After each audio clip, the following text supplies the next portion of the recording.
I think it would have been more interesting, no offense, if she died. I think that could have made things a bit more intriguing.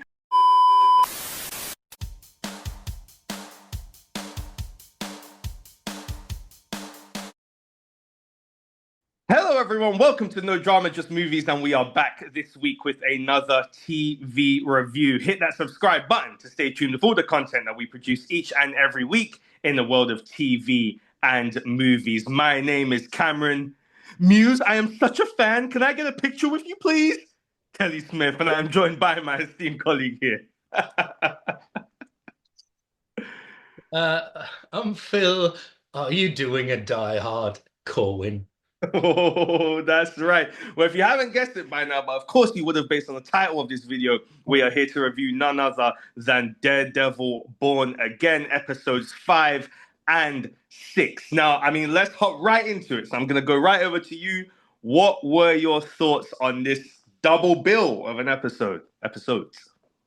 So, double bill of one episode. I, I definitely enjoyed the first one a little bit more. Uh, yeah, because it's in my nickname. I love a good Die Hard thing where one guy needs to take out a group of terrorists, bank robbers in this case. So it was tense. So I enjoyed that and it was fun. Second one, there was some things that I really enjoyed, but also some things where I'm like, you could have done that better, or I needed more from that, I think. And we'll definitely get into that. But yeah, what were your thoughts? Yeah, let's hop into it. Similar to you, love a bank heist. And the idea of a bank heist episode in Daredevil, like when you think of the two, you're not too sure how they would actually mesh together or how well they could mesh together. This was amazing. Like, I absolutely loved it, especially for an episode that I've seen a lot of people say is kind of like a filler episode. And I think that's accurate, but it was still really fun, like really, really, really fun. And I think the big thing about this for me is, and I have to highlight this again, is Charlie Cox. Like, he is just incredible, and him as Matt Murdock is like, we talk about, or we have spoken about throughout the history of comic book movies, like, or comic book TV shows, but specifically movies, actor who was perfectly cast in this role, and they're just, it's the best pairing, and they perform it so well. Charlie Cox for me has gone into that category for me. He was just incredible. Like these moments, where he's just, he's listening into what's going on, and when he first left the bank and then realized what's happened, and he re-enters, the way that he plays it is just so captivating. And he was the star for me for this episode. Obviously, we have Yusuf Khan, good old Kamala's dad. I can't remember the actor's name, but it didn't really matter that much in this sense anyway, because because I didn't mind his character. He was funny. It was a good pairing, but I thought it was a good pairing actually. But I was more so there for Matt, and I'm intrigued to know who was the boss. Who is the boss? Is it one of Fisk's two guys like Luca or the other guy, or is it Bullseye potentially pulling the strings? I don't know. I'm intrigued as to who the boss is. See, I didn't even clock in on that. Like the boss mystery. I was more like mystery of what are they trying to get from like how are they trying to pay this money back when there's Yeah, deposit boxes. yeah. Um, which kind of brings me to one of the things that I didn't quite like in that episode, which is the whole. It was amazing, like the bank heist and everything, and I love the actor Killian O'Sullivan who plays like the leader of the bank robbers. He was awesome, I think. Really, really made this for me as well. But then the mystery of like what are they actually after? There's only like safe deposit boxes, so what can they want from us? The solution to the mystery was a bit meh. It was a bit like, oh, just these diamonds. Or I wish they would have done something a little bit more surprising or exciting as the solution to that question. Mm. Um, but yeah, that was one of the few things that I didn't quite like about this episode. Yeah, and I think that's the thing about the episode that I'm intrigued about the most. was it just filler? Like I would be so.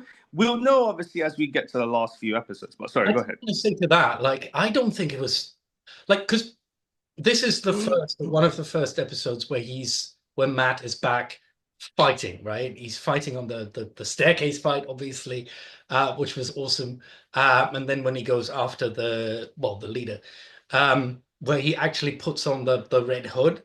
So I think rather than a filler, this is like a massive step for him to go back to becoming Daredevil, and we see that in the next episode. But yeah, I don't think it was filler at all. It's like really, really important episode. Like, because filler episodes are like, let's just stick something in there just because, I don't know, we have a 13 episode order or something, and we need to kind of fill this space when we only have a 10 story arc, 10 episode story arc. But this like felt important, like what happened. I mean, also introducing Yusuf Khan and like telling us, the viewer, oh yeah, Kamala is somewhere. There's a link. There's a wider world of superheroes there as Yeah, well. And I always like to yeah. hear her. Like, I hope she shows up at some point, because Iman Vellani makes everything much more fun. But yeah, so definitely not a filler episode for me. Yeah, it's interesting you say that because, like, I've had this thing with the last few episodes where it's like, if I look at these episodes, I can see that Matt is having a tough time getting used to this new life and not putting on the mask. But at the same time, it still feels like I'm not completely feeling that it really was like a holy shit moment where he actually finally gives in. And I think even more so, the reason why I say that is because it was a hilarious line in episode 6 where he's like, "Yeah, F it." Like he literally says "F it" and puts on the costume again. Because it's like, and I kind of I did feel that because it was kind of like, yeah, I mean, by this point, F it, you know what I mean? And that does bring me on to the next episode. I did really enjoy episode 6. I really did. I'm finally. I liked that it still once again was building once again the mystique of Muse, who he is, what he does. I enjoyed showing some pictures of his crimes. I enjoyed them going into the fact that he mixes blood with paint. I liked that scene where the guy who was also in the bank, who does I don't know, he washes walls or something similar to that. But, he comes in and speaks to Fist and he does make a revelation like, yeah, the mules are made with blood. It gave real Mindhunter, serial killer, crime doc vibe. And that's what I think you want, especially with a serial killer. Like it needs to feel scary. The suspense needs to build. You need to give us tidbits about what this serial killer does, how he does it, and why he does it, and to really make you get this eerie sense of fear. And I really enjoyed that. However, that being said, with Muse, I still feel like I would have, and I mentioned this on the last review, I still feel like I would have preferred if you had kind of been having little scenes or little cameo moments from the first episode to now, just to slowly build him. Because then by the time him and Daredevil meet for the first time in this episode, it does feel quite sudden to me. I enjoyed it, but it does feel quite sudden. What was your thoughts? Exactly the same. Like I felt like they were trying to catch up very quickly with everyone saying, "Oh yeah, this has been happening, and the police can't do anything," and blah blah blah. But we didn't see it, right? And so yeah, it did feel very very quick, and the way that Daredevil and Muse meet and they punch each other a couple of times, and the Muse is gone. It felt a little bit, yeah, disappointing, I think. Yeah. And just I didn't get much of an idea of what he's actually trying to do, other than make art, I guess, which might be enough. But yeah, it didn't convince me as much for now. I love the look. I love the look. Interesting that he's like people know about him, that he exists, and he's apparently like a known street artist, but also as a secret serial killer. So I don't know what's going on there. Yeah. as fans, which you know, Yeah. I mean, no and one that can I just make a point about that because I felt like they could have did more with that scene because I know that in the comics there is a panel where some fans approach Muse as he's doing his art, no, and they ask. It's two women as well, and they ask for. So it seems like it's taken right at that yeah, panel, but they ask for a picture. And he agrees and he takes the picture with them. I don't know what happens after that. But I would have actually, that scene, I would have actually found it more eerie if he did agree to take the picture. And potentially we went a little bit further along with that. Or just the idea, what I could, we talk about, well, I mentioned filler episode. I would love a episode that is dedicated just to Muse. And I'm talking about, I don't know how long he's been being a killer, but let's say 2 years down the line, 3 years down the line, I don't know if we ever get a look at Muse without the mask. But for example, I would be so interested in the idea of an episode solely focused on Muse from when maybe he first started killing. Like, I don't know if you've watched, for example, the Jeffrey Dahmer show on Netflix. But for example, obviously that's a bit different because that's a real life incident or multiple incidents. But for example, the idea of following him as he's talking to people or following, just like I would love an episode solely dedicated to him based on murder. What weirdly enough, you know, um, just to build him up because I felt that when obviously he can fight, not as great as Daredevil, but he can fight. But it felt just rushed, and by the time, don't get me wrong, I absolutely love the shot where Muse is looking out into the tunnel, the train passes, and then he just sees this red devil running at him, sprinting, which I enjoyed. I also would have liked the idea of seeing Matt actually having to investigate specifically where it is. But I guess we kind of had a bit of that the other episode where he got an idea of and he knew where the rail network was anyway because he was looking online. But it just felt like it happened very quickly, and I don't want it to be a thing where next episode we pick back up and it's just the same thing of Muse committing crimes, committing murders. Daredevil finds them again and they have another fight. Like, we've not got a lot of episodes left, and I think that it is beneficial to kind of build it up a little bit. And also as well how this anti-vigilante task force comes into play. Where is good old Frank, when he comes back in the fold? I'm intrigued. I'm very intrigued. I did also want to say with the tension in this episode, did you care at all about the niece? Because there was no tension for me because I think it was a little bit too early for me to use her as the victim. I don't know. How did you feel about that? I cared when the scene, funny enough, where for me it had the most tension is when she's walking into the subway, the underground railway by herself. And because you know that this is dangerous territory, you know that Muse is gonna get her. And that was the scene where I felt the most tension because you're seeing this young girl walking along the tracks, and it's like, okay, something's about to happen here. This is dangerous. However, we cut then immediately pretty much to Muse carrying her in and putting them. And from that point, I didn't care as much. I think it would have been more interesting, no offense, if she died. I think that could have made things a bit more intriguing. But she could be the white tiger, right? Or become the white tiger, the next one. I guess so, but I don't know. I'm wondering if they can actually do it or not. I think. But for you, that was intention? Because why else would they keep her around and because otherwise, Hector's the white tiger is gone. Let's move on and just have somebody else come up to him and talk to him about their stuff. But but she's a teenager. She can't fight. Her first mission, she got abducted. I mean,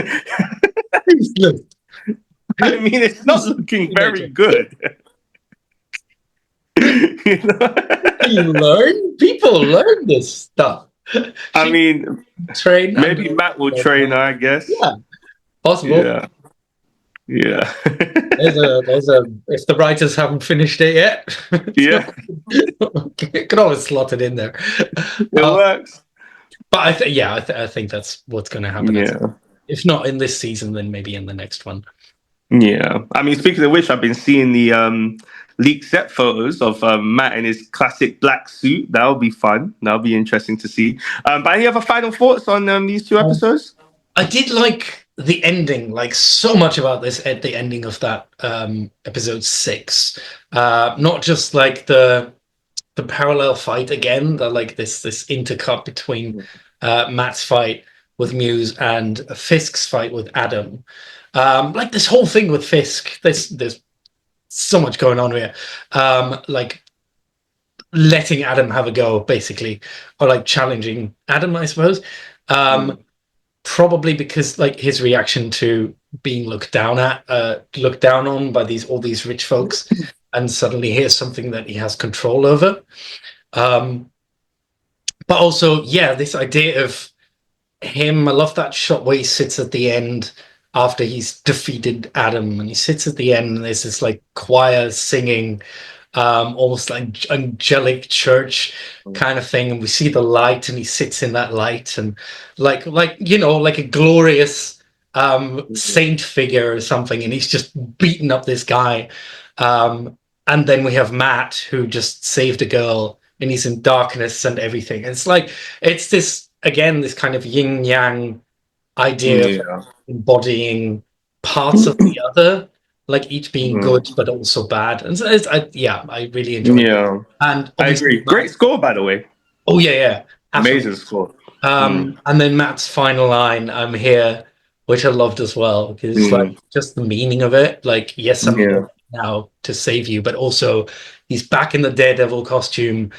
Daredevil's back. I'm here. I'm gonna be that. I'm gonna be Daredevil. So yeah, has me excited for the next couple of episodes. Me too, because this is only 9 episodes, right? Or is it 10? Yeah. So we've 9. had three left. So we go, whew, I mean, I'm ready. I'm excited. And thank goodness they are working on season 2 as we speak. But is it icy time? Is our icy review score time? It's icy time.